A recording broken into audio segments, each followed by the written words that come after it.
Iya, kedengaran, Kak. Oke, bentar lagi kita mulai ya. Sebelumnya, Assalamualaikum warahmatullahi wabarakatuh. Shalom, Om Swastiastu, Namo Buddhaya, dan salam kebajikan. Selamat datang teman-teman di kelasnya bersinar. Hari ini aku, Yasmin, perkenalin bakal bikin pembahasan ngerjain bareng nih soal ekonomi, simak paket 805 2010.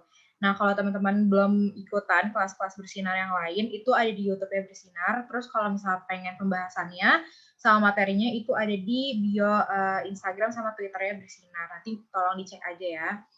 Nah, pembahasan hari ini juga bakal di-record dan bakal ada di YouTube Bersinar. Jadi kalau misalnya teman-teman masih kurang ngerti sama materinya dan pengen ditonton ulang, itu bisa nanti nonton lagi di YouTube-nya Bersinar. Terus juga kalau misalnya pengen pembahasan yang udah aku coret-coret ini juga ada di bio Instagram sama Twitter-nya Bersinar. Nanti bisa dicek aja. Nah, aku mulai aja sebelum kita masuk ke dalam pembahasannya. Lebih baik kita berdoa sesuai dengan kepercayaan dan agama masing-masing. Berdoa dipersilahkan.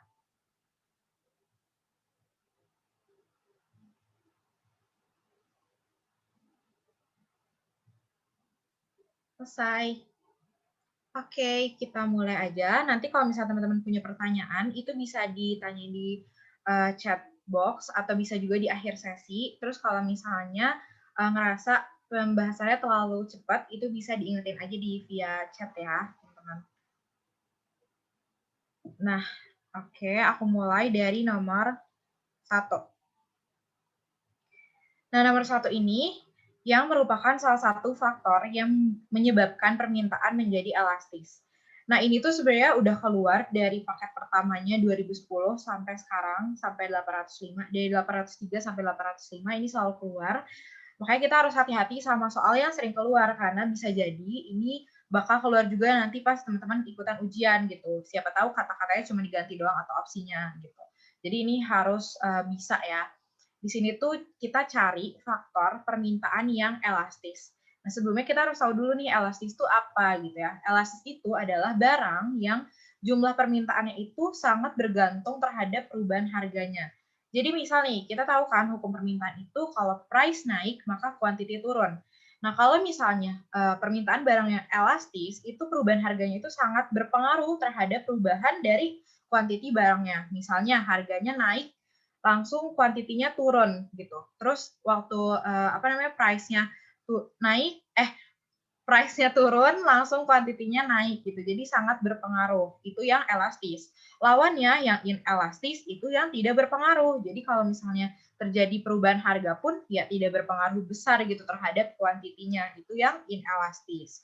Contohnya apa? Contohnya itu kalau yang elastis dia yang barang-barang yang harganya tinggi gitu. Misalnya kayak elektronik, terus juga mungkin brand-brand yang mewah kayak misalnya Nike gitu. Itu kan lumayan tinggi gitu ya, bukan barang murah. Terus juga kalau yang inelastis itu contohnya yang kebutuhan pokok atau yang tingkat berapapun orang tetap bakal beli, kayak misalnya nasi gitu, beras gitu. Itu kan tetap orang beli walaupun tingkat harganya berubah-berubah. Nah, sekarang kita tinggal lihat nih faktor-faktornya yang mana aja dari opsi A sampai opsi E yang kemungkinan itu menjadi elastis gitu permintaan barangnya. Yang opsi A. Opsi A bilang semakin sedikitnya jumlah barang substitusi. Substitusi itu adalah barang yang menggantikan. Misalnya A menggantikan yang B, B menggantikan yang A gitu. Itu yang saling menggantikan. Itu barang substitusi. Kalau misalnya sedikit jumlah barang substitusinya, berarti dia nggak punya opsi gitu. Jadi misalnya gini, tadi kalau sedikit jumlah barang substitusinya berarti misalnya nggak ada penggantinya. Kalau kita mau konsumsi barang A, ya nggak ada lagi penggantinya, harus barang A. Makanya kalau misalnya harganya berubah, nggak terlalu berpengaruh gitu terhadap jumlah permintaannya. Makanya dia itu kalau misalnya sedikit barang substitusinya, dia termasuk ke dalam permintaan yang inelastis. Kayak tadi misalnya kita mau konsumsi beras, sedangkan beras itu sedikit jumlah substitusinya, kita pada akhirnya tetap konsumsi beras karena kita nggak punya opsi lain. Akhirnya permintaannya itu menjadi inelastis. Terus yang kedua, yang opsi B, status barang tersebut sebagai kebutuhan pokok. Nah, seperti yang tadi udah aku singgung juga, kalau misalnya kebutuhan pokok itu dia termasuk yang permintaannya inelastis. Makanya opsi B pun salah. Opsi C, semakin pendeknya periode waktu. Nah, pendeknya periode waktu ini menyebabkan tidak adanya waktu konsumen untuk mencari opsi lainnya gitu. Jadi misalnya dari tawar-menawarnya itu nggak ada banyak waktu, nggak ada periode waktu yang panjang. Kalau misalnya periode waktunya ini sedikit atau pendek, akhirnya mau nggak mau orang tersebut akan mengonsumsi barang itu gitu. Jadi dia menyebabkan barangnya menjadi inelastis karena dia nggak ada opsi yang lain. Yang opsi D, pentingnya barang tersebut bagi konsumen. Kalau misalnya barang itu penting, itu sama aja kayak kebutuhan pokok gitu. Jadi dia mau nggak mau karena barangnya ini penting, tingkat harga berapapun dia akan tetap konsumsi. Itu makanya masuk ke dalam permintaan yang inelastis. Makanya opsi D pun salah. Yang terakhir, semakin banyaknya jumlah barang substitusi. Nah, kalau misalnya semakin banyaknya jumlah barang substitusi, dia itu kontradiktif sama opsi A. Kalau misalnya opsi A itu adalah inelastis, maka udah pasti opsi E itu adalah elastis. Nah, kalau misalnya jumlah barang substitusinya itu banyak atau beragam, maka opsinya pun banyak gitu untuk memilih penggantinya itu ada banyak. Makanya dia pasti akan cari yang paling menguntungkan bagi konsumen gitu. Makanya barangnya itu akan elastis gitu. Kalau misalnya banyak opsi, perubahan harga itu akan sangat berpengaruh terhadap permintaan suatu barang. Makanya jawabannya paling tepat adalah yang opsi E gitu. Kita lanjut lagi ya ke nomor 2. Nah, nomor 2 ini, jika Anda memutuskan melanjutkan kuliah setelah lulus SMA, maka opportunity cost Anda adalah, nah, opportunity cost itu apa? Opportunity cost itu adalah jumlah biaya yang dikorbankan setelah kita memilih suatu pilihan gitu. Misalnya di sini pilihannya itu dia bisa kuliah atau bisa juga kerja gitu kan. Nah, kira-kira apa yang dikorbankan? Kalau misalnya dia memilih untuk kuliah, maka dia itu mengorbankan gaji saat dia memilih untuk kerja gitu. Sekarang kita cek dulu dari opsinya, dari opsi A sampai opsi E, kira-kira mana yang dia korbankan. Opsi A, uang yang Anda keluarkan untuk membeli CD, DVD, dan tiket menonton film. Ini nggak ada kaitannya dengan opsi memilih kuliah, makanya opsi A ini salah. Opsi B, uang yang Anda keluarkan untuk membeli buku teks dan perlengkapan kuliah. Ini juga sama kayak di opsi C dan opsi D. Enggak ada yang opsi D, opsi C. Jadi opsi B sama opsi C itu sama ya. Uang yang Anda keluarkan untuk membeli buku teks dan perlengkapan kuliah, serta yang di opsi C itu untuk biaya kuliahnya, SPP, iuran, dan sumbangan. Nah, ini kan opsi B dan opsi C itu adalah biaya yang dikeluarkan kalau kita memilih kuliah. Berarti itu bukan dari opsi B dan opsi C ini bukan yang dikorbankan kalau kita memilih kuliah, tapi dampak dari setelah kita memilih kuliah tersebut. Nanti aku gambarin skemanya. Yang di opsi D, uang yang Anda keluarkan untuk membeli pakaian. Ini pun nggak nyambung ya, karena mau kita kuliah, mau kita kerja, tetap aja kita beli pakaian. Jadi opsi D pun salah. Nah, yang paling tepat itu yang opsi E, pendapatan yang akan diterima jika Anda langsung bekerja penuh waktu.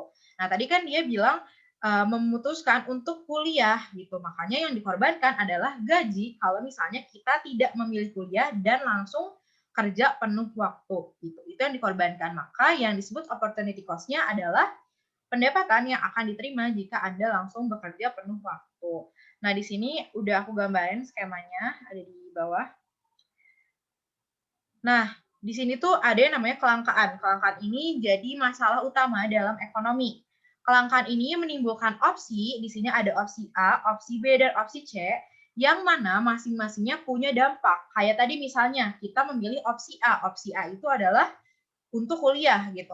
Kuliah ini dia punya dampak. Dampaknya adalah biaya SPP, biaya buku, biaya perlengkapan kuliah, dan lain-lain. Itu adalah dampaknya dari kita memilih opsi A.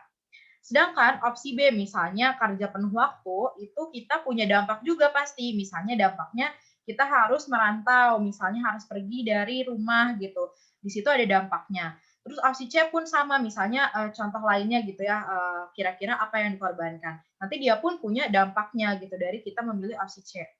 Nah, dari opsi A, opsi B, dan opsi C, tadi kita memilih opsi A. Maka yang disebut sebagai opportunity cost-nya itu adalah opsi B dan opsi C gitu, bekerja tadi dan opsi C yang lainnya tadi. Jadi yang disebut opportunity cost ini adalah yang dikorbankannya, bukan dampaknya. Kalau tadi yang di opsi B dan opsi C itu kan maksudnya yang di soal di opsi B dan opsi C yang biaya kuliah dan SPP itu kan dampak dari kita memilih kuliah. Makanya di sini SPP gitu ya dampaknya.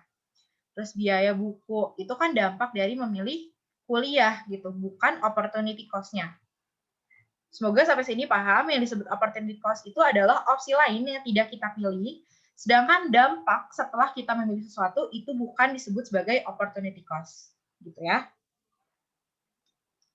Maka yang paling tepat adalah tetap opsi E, karena opsi A ini nggak nyambung, opsi D pun sama, sedangkan opsi B dan opsi C itu adalah dampaknya, bukan opportunity cost-nya. Makanya opportunity cost adalah yang E, langsung bekerja. Gitu. Sekarang kita lanjut lagi ke nomor 3. Nah, nomor 3 ini juga keluar dari 803 sampai 805, makanya kita harus bisa juga ngerjain soal ini. Di sini itu bilang dalam pasar persaingan sempurna, kurva permintaan perusahaan menjadi satu dengan kurva titik-titik-titik. Nah, kuncinya ada di pasar persaingan sempurna dan kurva permintaan. Di pasar persaingan sempurna itu ada yang namanya P sama dengan D sama dengan MR sama dengan AR. Artinya apa? Artinya adalah kurva harga sama dengan kurva demand atau kurva permintaannya sama dengan kurva dari MR. MR itu adalah marginal revenue atau marginal pendapatan gitu, pendapatan marginal. Dan sama dengan juga seperti kurva AR-nya. AR itu adalah average revenue atau pendapatan rata-rata. Jadi tinggal kita cari nih dari opsi A sampai opsi E kira-kira mana yang sama dengan kurva permintaan atau D-nya tadi. P sama dengan D sama dengan MR sama dengan AR. Kita tinggal cari yang mana yang paling tepat. Opsi A. Opsi A itu bilang pendapatan rata-rata. Benar kan? Pendapatan rata-rata itu adalah AR. Dan kurva pendapatan total. Nah, pendapatan totalnya salah. Karena pendapatan total itu adalah TR. Sedangkan TR itu nggak ada di yang tadi ya, yang di atas P sama dengan MR sama dengan AR itu. Terus yang di opsi B, pendapatan marginal. Pendapatan marginal adalah MR, maka benar. Dan kurva pendapatan rata-rata. Pendapatan rata-rata adalah AR. Itu juga benar. Maka opsi B itu paling tepat. Kita cek lagi nih opsi C. Opsi C itu pendapatan marginal, benar. Pendapatan marginal itu MR tadi, dan kurva pendapatan total. Pendapatan totalnya itu adalah TR, makanya salah. Dan opsi D itu juga salah, karena dia bilang biaya rata-rata atau AC, dan yang terakhir itu biaya tetap atau fixed cost FC, itu juga salah, karena nggak ada. Nah, ini ada pertanyaan, pendapatan marginal itu apa? Pendapatan marginal itu adalah tambahan pendapatannya kalau misalnya kuantitinya bertambah. Misalnya kuantitinya nambah 1, maka nanti bakal berubah marginalnya. Ada kira-kira berapa tambahan dari pendapatannya. Itu disebut sebagai marginal. Jadi marginal ini adalah tambahan. Gitu. Maka yang paling tepat, yang paling sama nih sama P, sama dengan D, sama dengan MR, dan sama dengan AR, itu adalah opsi B. Gitu. Makanya jawabannya adalah opsi B. Sekarang kita lanjut lagi ya ke nomor keempat. Nah, nomor 4 ini, kalau tingkat inflasi lebih tinggi, Kak, tapi P itu apa? P itu adalah price atau harga. Jadi tingkat harganya itu akan sama dengan tingkat permintaannya. Dengan tingkat MR dan tingkat AR juga. Yang tadi ya, yang pasar persaingan sempurna. Sekarang kita move on ke nomor keempat. Kalau tingkat inflasi lebih tinggi dari persentase kenaikan gaji buruh, maka kesejahteraan buruh tersebut titik-titik-titik.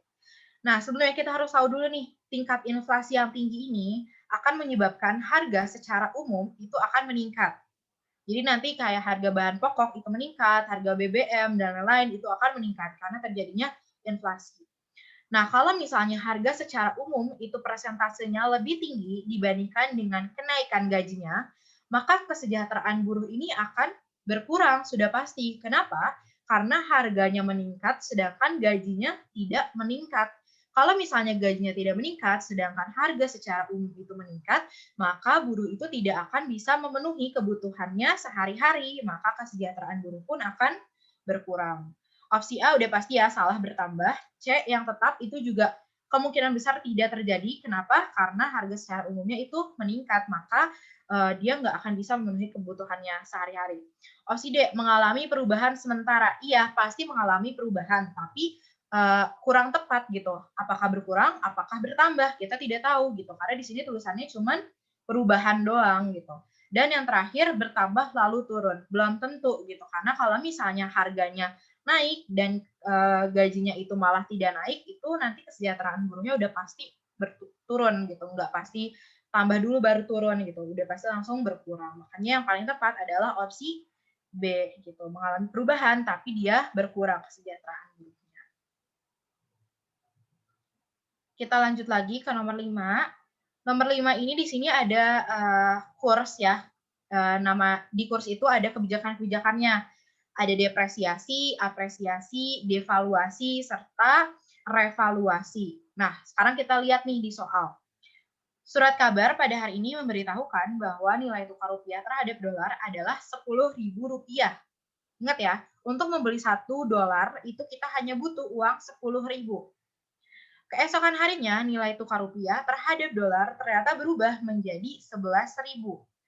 Dengan demikian titik-titik-titik gitu. Nah, tadi yang harganya 1 dolar itu kita cukup dengan membeli Rp10.000, ternyata naik nih nominalnya. 1 dolarnya jadi harus 11.000 gitu.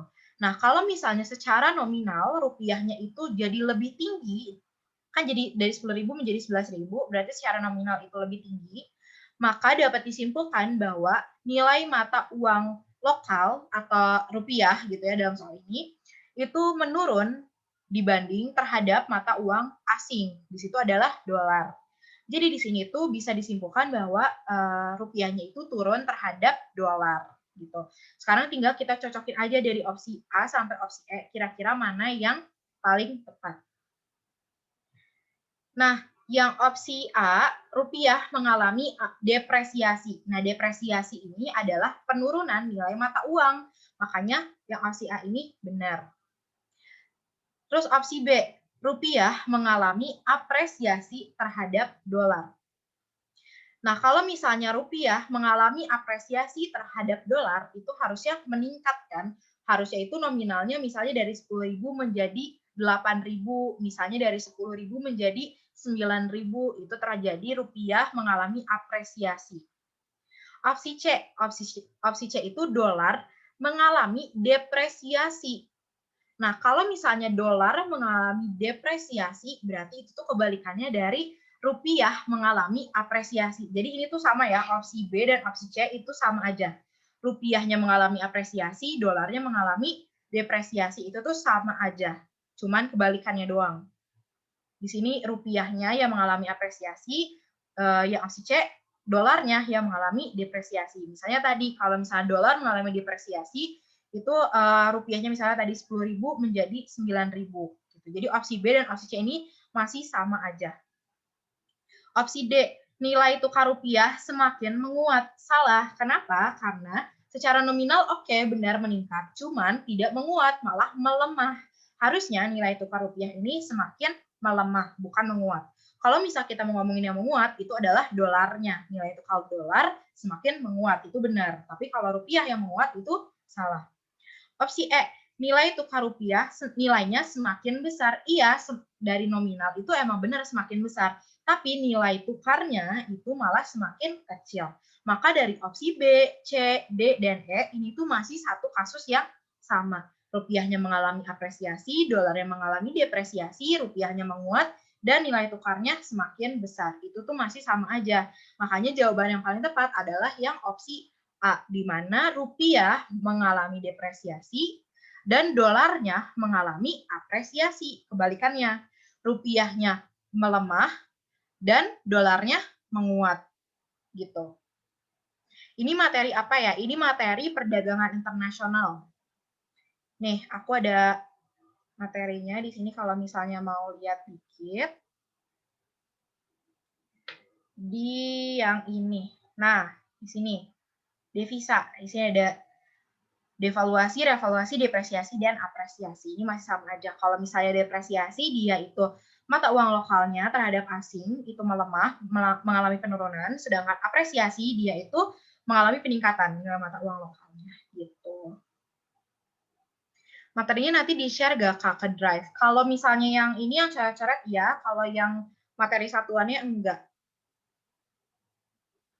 Kita lanjut ya. Nah, yang nomor 6 ini, posting ke buku besar pembantu dapat dilakukan untuk titik-titik-titik. Nah, di sini tuh materi satuannya bisa diakses di mana ya, Kak? Ada di ini, aku chat aja ya.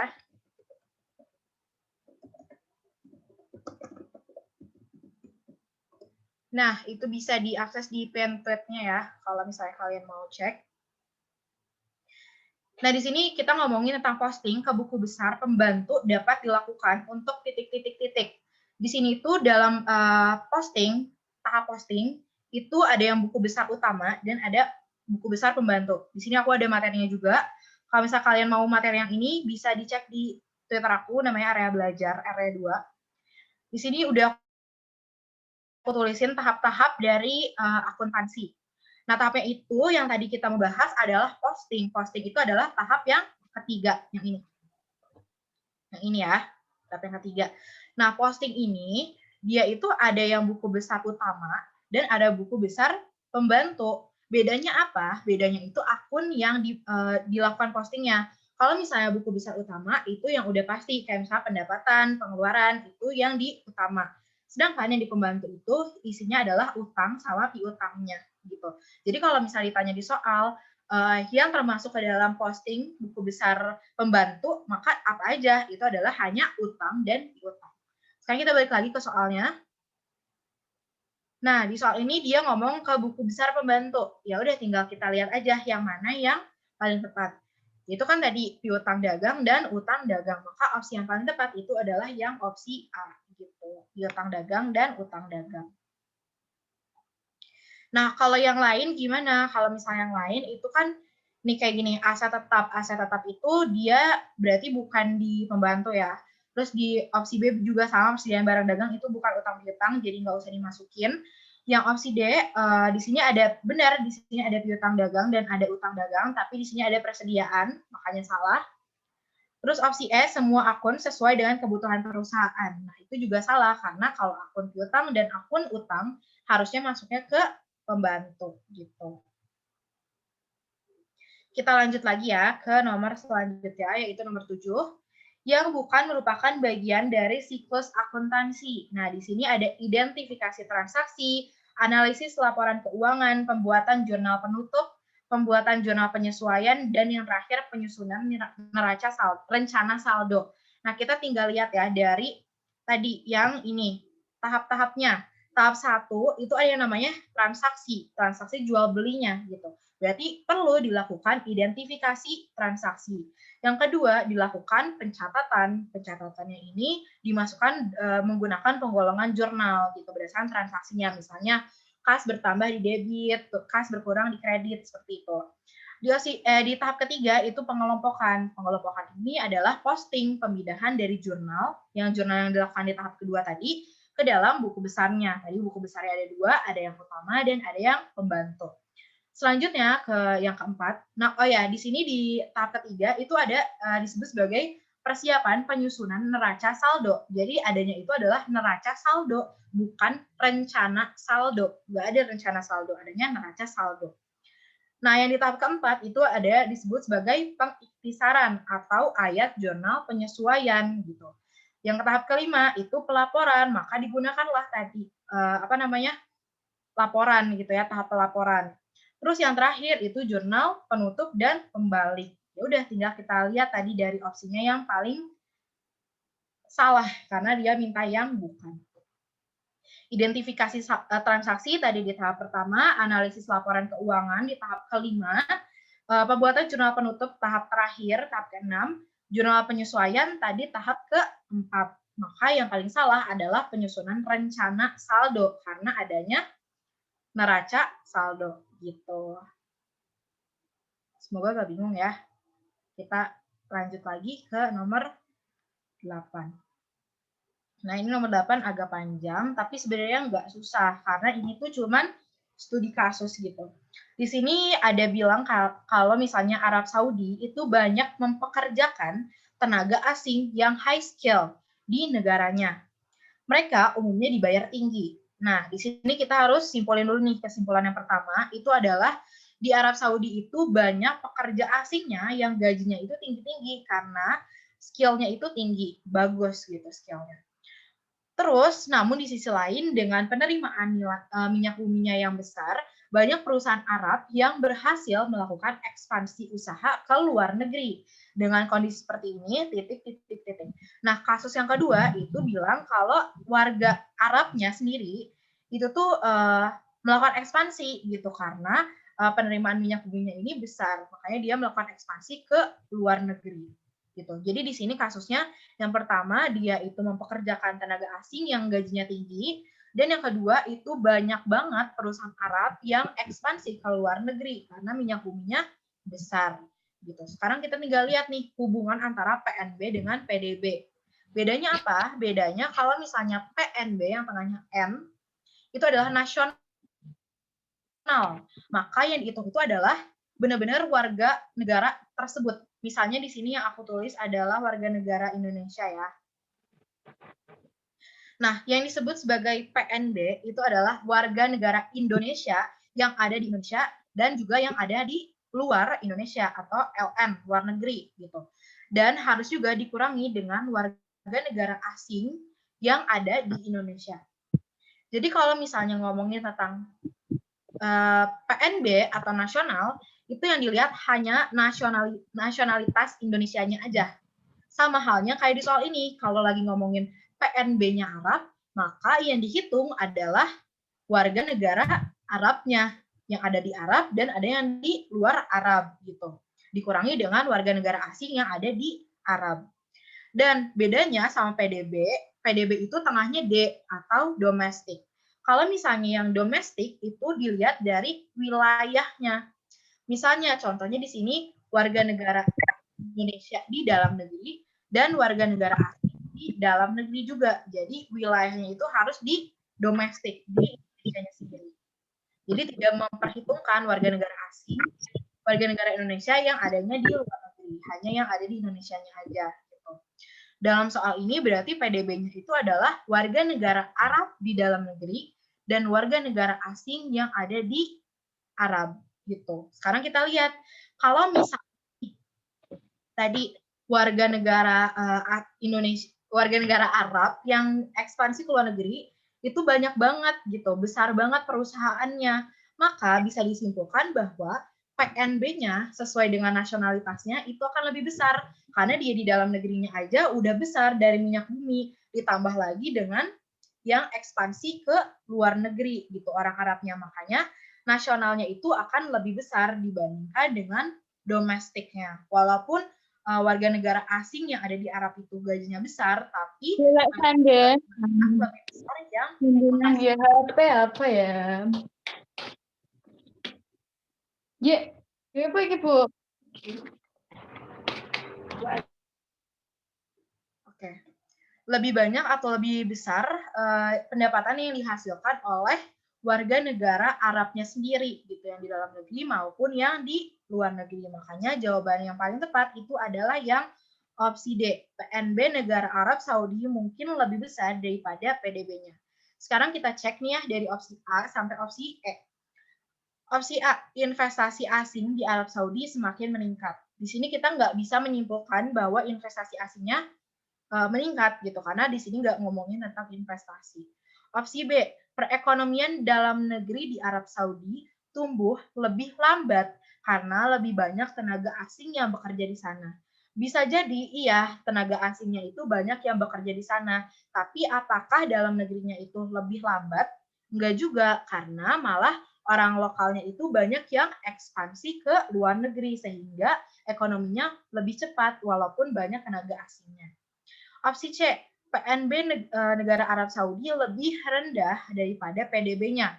Itu salah ya, ini kontradiktif sama opsi D, di mana PNB-nya itu mungkin lebih besar daripada PDB-nya. Gitu. Karena tadi PNB-nya itu kan dia lebih besar karena banyak yang ekspansi ke luar negeri gitu. Jadi PNB udah pasti lebih besar daripada PDB-nya untuk negara Arab Saudi ini.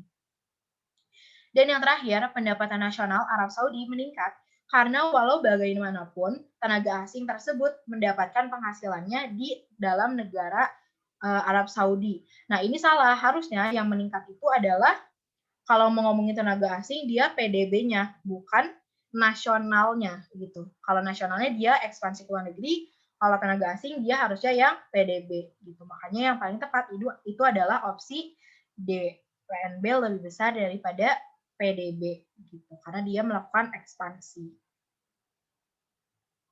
Kita lanjut lagi. Kak, ekspansi itu apa? Ekspansi itu kayak membuka cabang, kayak melakukan perluasan wilayah gitu. Jadi misalnya tadinya perusahaannya cuma ada di Arab Saudi, akhirnya dia buka juga di luar Arab Saudi, itu dia melakukan ekspansi, melakukan perluasan gitu, perluasan dari bisnisnya tadi. Sekarang kita lanjut ke nomor 9. Penjual di pasar monopoli memiliki penerimaan marginal yang selalu sama dengan harganya. Nah, tadi yang kayak kita lihat di awal-awal, P sama dengan D sama dengan MR dan sama dengan AR, itu hanya berlaku di pasar persaingan sempurna. Sedangkan di pasar monopoli itu bukan pasar persaingan sempurna, tapi dia itu pasar persaingan tidak sempurna. Kalau misalnya pasar persaingan tidak sempurna, itu malah MR-nya lebih kecil daripada P-nya. Jadi, alokasi MR itu bakal lebih kecil daripada price-nya. Makanya pernyataan yang atas itu dia salah karena dia bilang monopoli di pasar monopoli itu penerimaan marginalnya atau MR-nya itu selalu sama dengan harga. Harus ya kalau misalnya mau selalu sama dia di pasar persaingan sempurna, bukan di monopoli. Kalau di monopoli MR lebih kecil daripada price gitu. Makanya yang atas salah. Yang bawah, penjual di pasar monopoli dapat menguasai pasar. Benar. Dan untuk mencapai keuntungan maksimal, berproduksi pada biaya per unit yang minimal. Nah, ini salah juga. Kenapa? Karena dalam pasar apapun, mau pasar persaingan sempurna, oligopoli, monopoli, monopolistik, dan lain-lain, keuntungan maksimal itu akan didapat dari MR sama dengan MC. Gitu. P lebih besar daripada MC itu markup ya Kak istilahnya. Jujur gak tahu, nanti aku coba baca dulu ya markup itu apa. Oh iya ini salah, jawab ini harusnya E ya. Atas dan bawah salah, maka jawabannya adalah E. Thank you banget udah diingetin. Ini gitu. Yang atasnya salah karena harusnya MR lebih kecil dari P. Dan yang bawah pun salah, harusnya kalau mau ngomongin keuntungan maksimal itu MR sama dengan MC, bukan pada saat biaya per unit minimal gitu. Kalau misalnya biaya unit minimal itu harusnya kerugian minimum atau biaya produksi paling minimum gitu. Jadi nggak ada hubungannya sama keuntungan maksimal. Kalau keuntungan maksimal MR sama dengan MC, maka jawabannya adalah salah-salah. Lanjut lagi ke nomor 10, di sini ada untuk mengatasi inflasi, Bank Sentral melakukan kebijakan fiskal.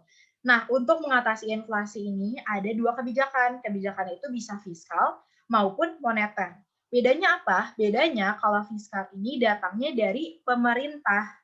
Sedangkan kalau yang moneter datangnya dari bank sentral. Jadi kalau ngomongin bank sentral melakukan kebijakan fiskal, ini kurang tepat. Harusnya bank sentral melakukan kebijakan moneter. Kalau misalnya ngomonginnya kebijakan fiskal, dia itu diaturnya sama pemerintah. Maka opsi yang pernyataan atas itu salah.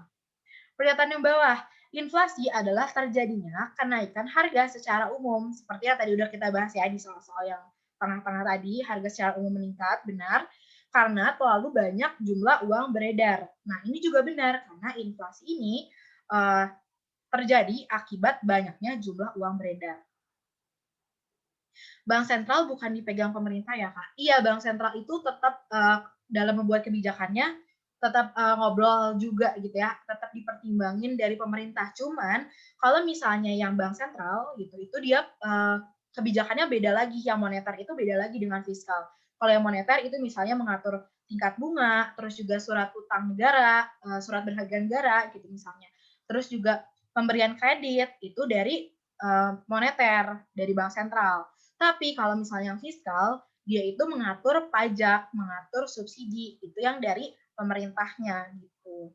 Makanya jawabannya itu adalah D, yang atasnya salah, karena harusnya bank sentral itu adalah moneter, fiskal itu pemerintah, dan yang pernyataan bawah itu benar, inflasi itu terjadi kenaikan harga secara umum karena terlalu banyak jumlah uang beredar gitu. Kita lanjut lagi ya ke nomor, Kak, cara baca soal tipe kayak gini gimana ya, Kak? Baca satu-satu. Iya, kalau aku sih ngerjainnya tetap baca satu-satu.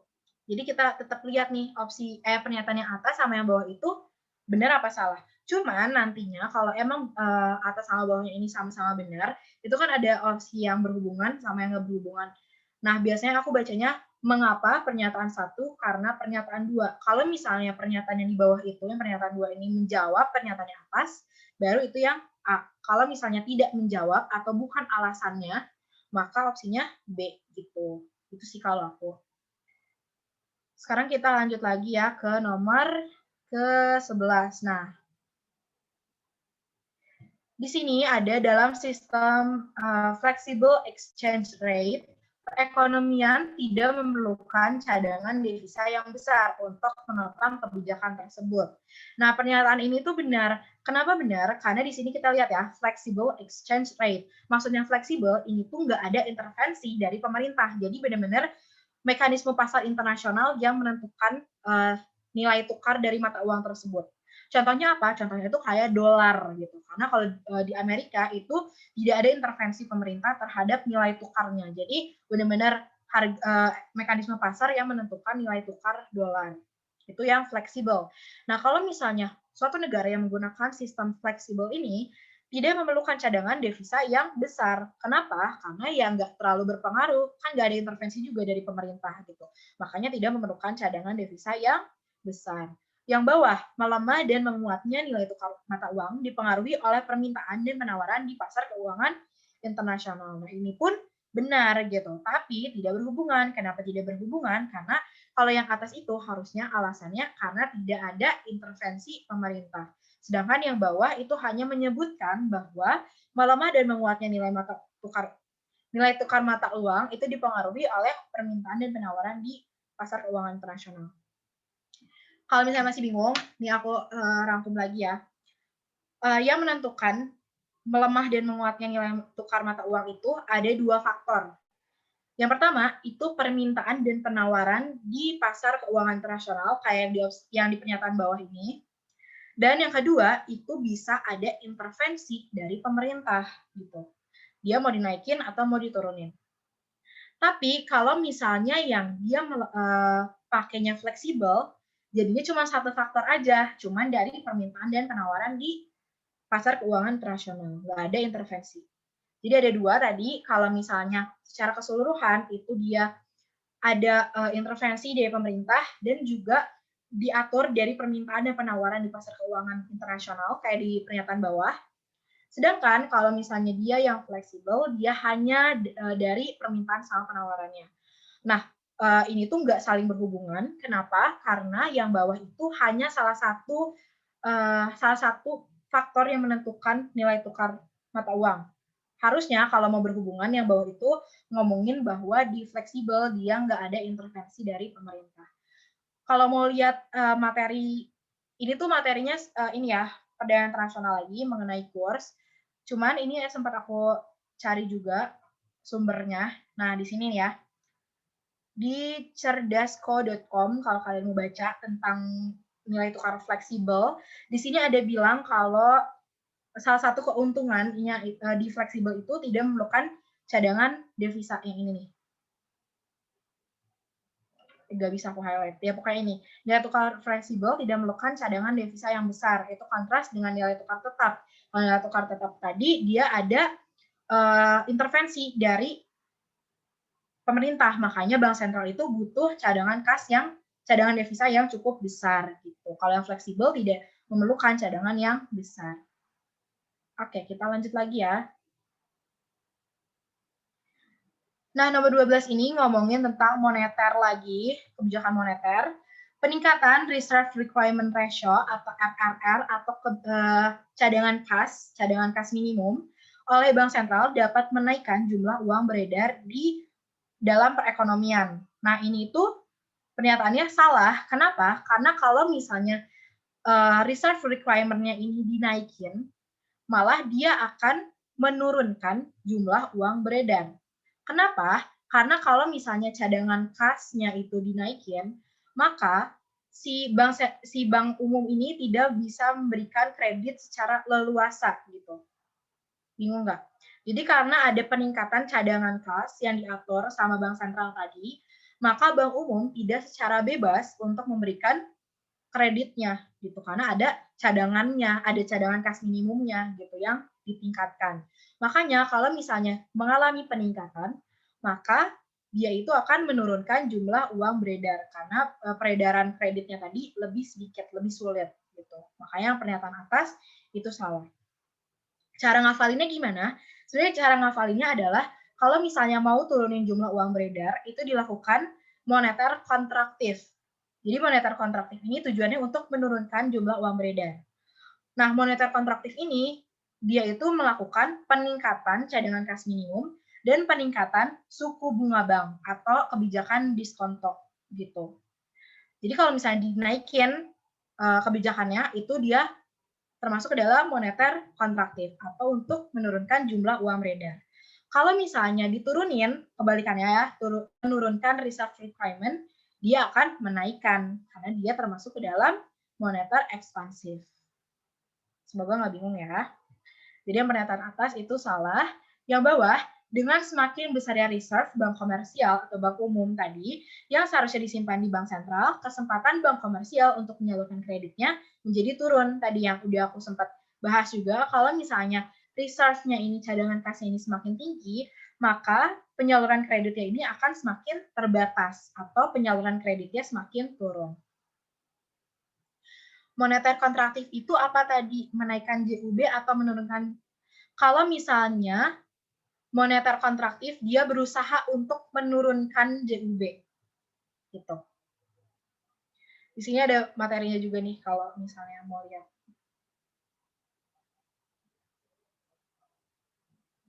Sekilas aja ya, ini karena bakal panjang kalau misalnya dibahas semua.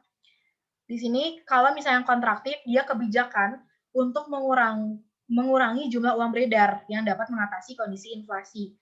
Sedangkan yang ekspansif, dia menambah jumlah uang beredar dan dapat mengatasi kondisi deflasi. Nah, di sini ada kebijakannya nih. Kalau yang kontraktif, tadi yang untuk menurunkan jumlah uang beredar, dia itu suku bunganya dinaikin. Nih yang ini, suku bunganya dinaikin, politik diskonto naik. Cadangan kas minimum, tadi yang reserve requirement ratio-nya juga naik, karena dia mau mengurangi jumlah uang beredar. Sedangkan kebalikannya, kalau misalnya suku bunganya diturunin, dia itu yang ekspansif atau berusaha untuk menaikkan jumlah uang beredar. Cadangan kas pun sama, kalau misalnya diturunin, itu dia moneter ekspansif. Gitu. Kak, kalau moneter kontraktif sama fiskal kontraktif sama nggak fungsinya? Sama aja. Karena dia sama-sama kontraktif, jadi fungsinya itu sama-sama untuk menurunkan jumlah uang beredar. Bedanya apa? Bedanya itu adalah kalau moneter itu datangnya dari bank sentral, fiskal dari pemerintah. Nih, kalau misalnya dari bank sentral kan ini ya, politik diskonto, cadangan kas, pasar terbuka, dan pemberian kredit. Kalau misalnya fiskal, ini yang ini.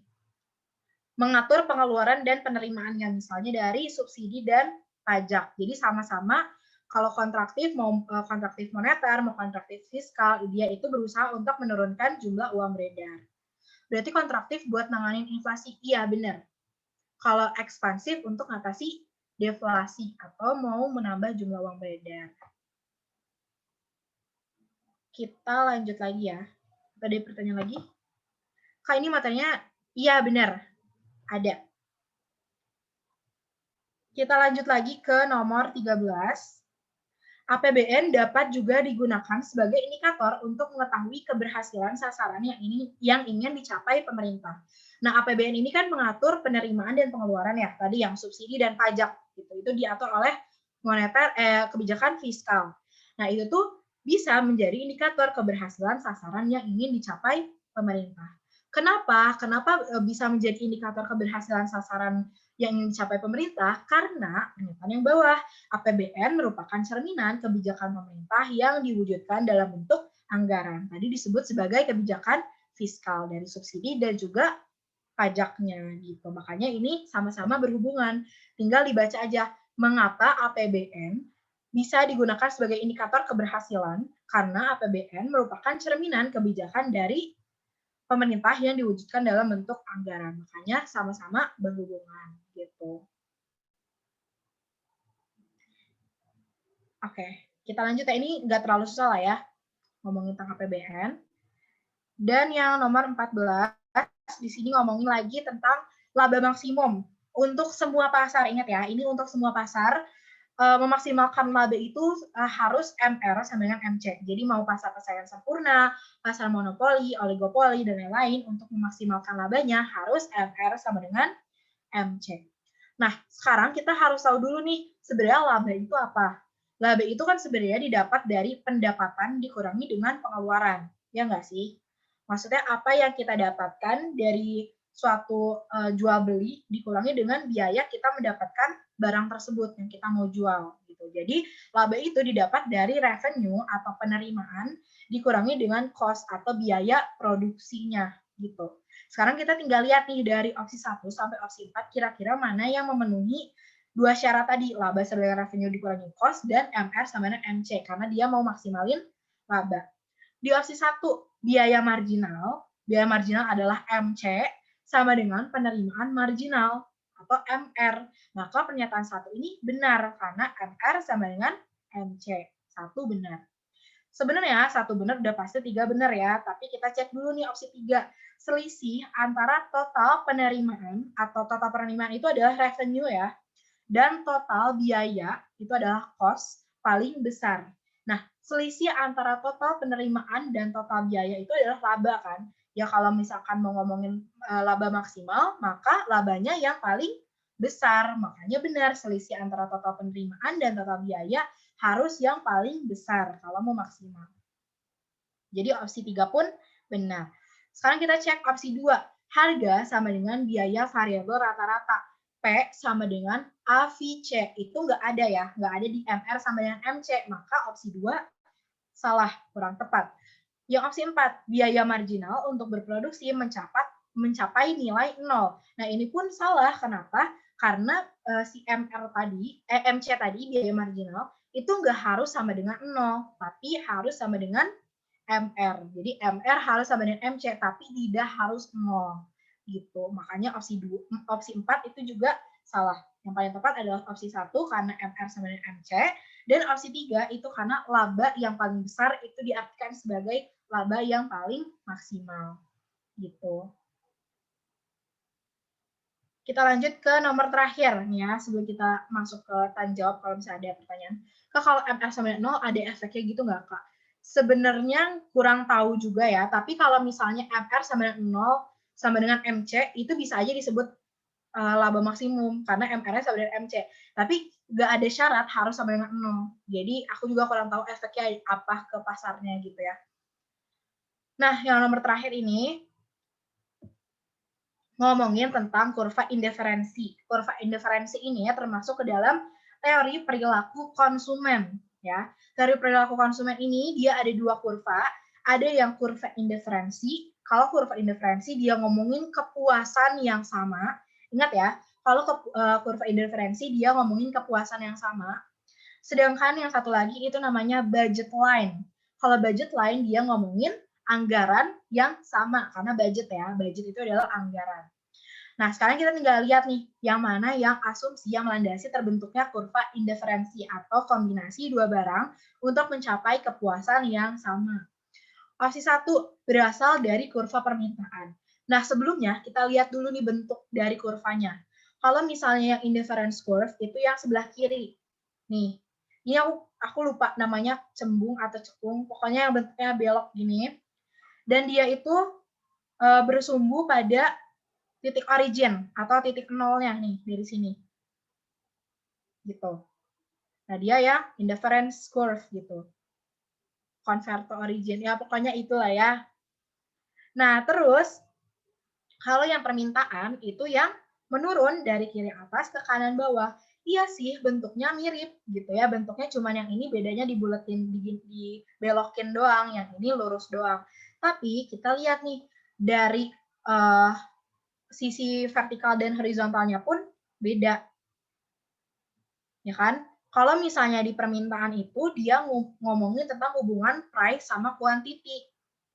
Sedangkan kalau di indifference curve dia ngomongin kombinasi dari barang A dan barang B gitu. Jadi di sini aja udah beda.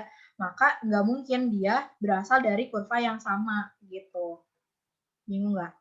Jadi intinya opsi 1 itu salah. Kenapa nggak berasal dari kurva permintaan? Karena kalau di kurva permintaan dia ngomongin price dan quantity doang untuk satu barang.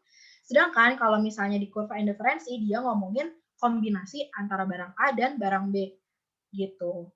Terus yang opsi B memiliki bentuk yang convex. Nah, convex itu tadi kan ini yang cembung ya, convex gitu, cembung. Berarti opsi 2 benar. Budget line itu ngomongin tingkat anggaran. Jadi sebenarnya kayak gini. Kalau misalnya kita nemu, aku gambar di sebelah sini aja ya.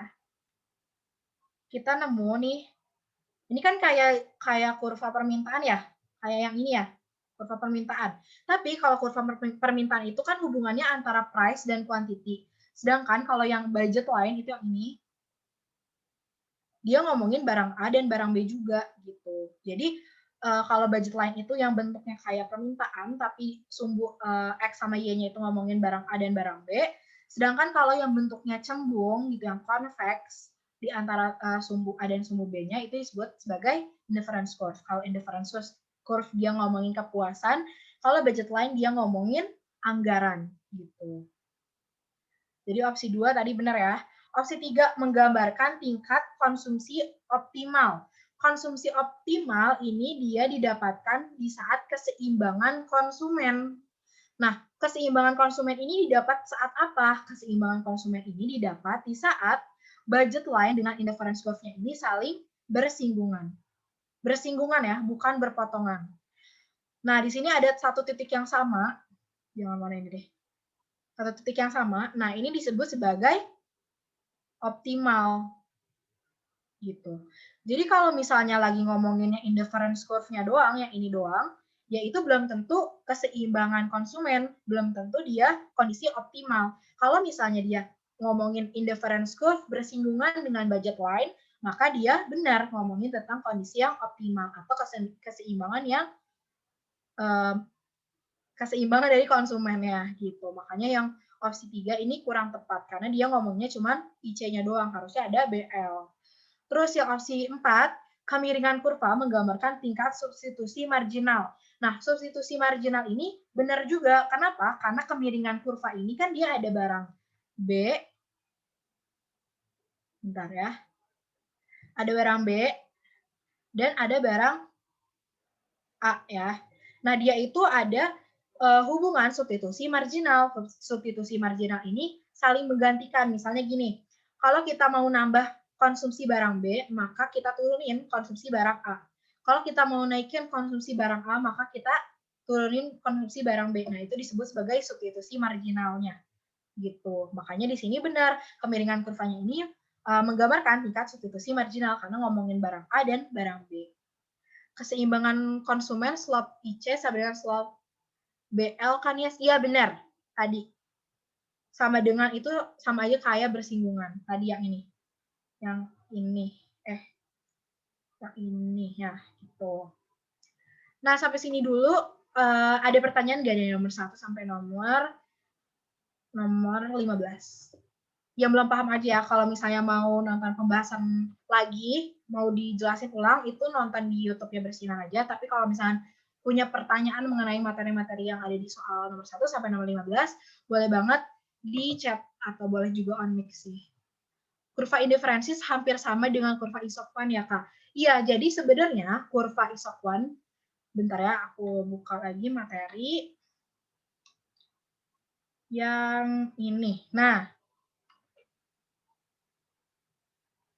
ini tuh sama aja nih. Yang ini, yang sebelah kiri itu IC atau inference curve dengan budget line. Yang sebelah kanan itu isoquant dan isocos. Jadi mereka itu sama-sama aja. Bedanya apa? Bedanya kalau inference curve dan budget line itu dari teori perilaku konsumen, sedangkan kalau yang isoquant dan isocos dia berasal dari teori perilaku produsen gitu. Kalau isocos sama isoquant dari produsen, inference curve dan budget line dari konsumen. Oke, ada yang punya pertanyaan? Kalau misalnya belum ada pertanyaan, boleh banget on cam, karena kita mau dokumentasi dulu nih sebelum kita tutup. Kalau masih punya pertanyaan, boleh ditanya di chat aja, nanti aku jawab. Kalau mau nonton lagi videonya, bisa di YouTube Bersinar, dan pembahasan coret-coretnya ini ada di bio Instagram dan Twitter-nya Bersinar. Ada pertanyaan? Kak Yasmin, aku pernah baca tentang APBN itu nggak mencerminkan keberhasilan, soalnya APBN kan rancangan aja, belum realisasinya. Tapi ragu juga sih, soalnya sumbernya bukan dari sumber akademik. Oke, tadi ngomongnya tentang indikator ya. Nah, ini. Nah, memang APBN itu tidak secara langsung mencerminkan. Jadi dia tuh gimana ya? Dia itu kan APBN ini hanya rancangan. Berarti rancangan ini kan berasalnya dari kebijakan, benar. Tapi emang tidak secara langsung mencerminkan kesejahteraan masyarakat gitu. Tapi dia itu bisa dijadikan indikator keberhasilan. Kalau misalnya kebijakan pemerintah melalui APBN ini berhasil, maka di situ ada indikator keberhasilan sasaran yang ingin dicapai pemerintah tadi gitu. Jadi iya, kalau misalnya ngomongin APBN itu mencerminkan kesejahteraan, itu belum tentu. Tapi kalau APBN mencerminkan kebijakan, itu udah benar gitu. Karena kan APBN itu salah satu kebijakan pemerintah. Nah, jangan lupa juga diisi ya ulasan sama feedback-nya. Karena itu buat kemajuan Bersinar. Ada pertanyaan lagi, teori kardinal-kardinal itu gimana ya Kak? Masih kurang paham. Oke, aku buka materi ya. Sedikit aja. Nah, kalau kardinal-ordinal itu sebenarnya tinggal dilihat aja dari jumlah barangnya. Jadi kalau kardinal dan ordinal ini kan dia teori perilaku konsumen ya. Kalau misalnya kardinal, dia yang satu barang. Misalnya kita mau kita minum gitu, kita minum makin banyak. Nah, dia itu yang kardinal, satu barang doang. Karena kita cuma minum. Sedangkan kalau yang ordinal, dia yang dua barang untuk mencapai kepuasan yang sama. Misalnya kita makan dan kita minum untuk mencapai kepuasan yang maksimum gitu. Itu yang ordinal, yang dua barang. Itu aja sih bedainnya. Ada lagi yang punya pertanyaan? Kak, tadi budget line sama kurva indiferensi itu teori perilaku konsumen. Iya, benar. Aku mau tanya tentang akibat depresi atau depresiasi atau apresiasi rupiah. Soalnya sering bingung kalau udah keluar soal kayak gitu. Oke, kalau misalnya depresiasi, itu kan dia mata uangnya turun ya. Nilai tukarnya turun gitu, depresiasi. Nah, kalau misalnya terjadi depresiasi, itu ekspornya meningkat. Kenapa ekspornya meningkat? Karena barang-barang Indonesia di lokalnya itu jadi anggapannya murah, karena di luar negeri itu lebih kuat nilai mata uangnya. Makanya dampaknya atau akibatnya dari depresiasi itu terjadi peningkatan ekspor. Kalau misalnya apresiasi, kebalikannya. Apresiasi maka terjadi peningkatan impor. Gitu. Ada lagi pertanyaan? Oke, udah nggak ada ya. Boleh on cam dulu sebelum kita tutup. Kita mau ini dulu ya. Apa namanya?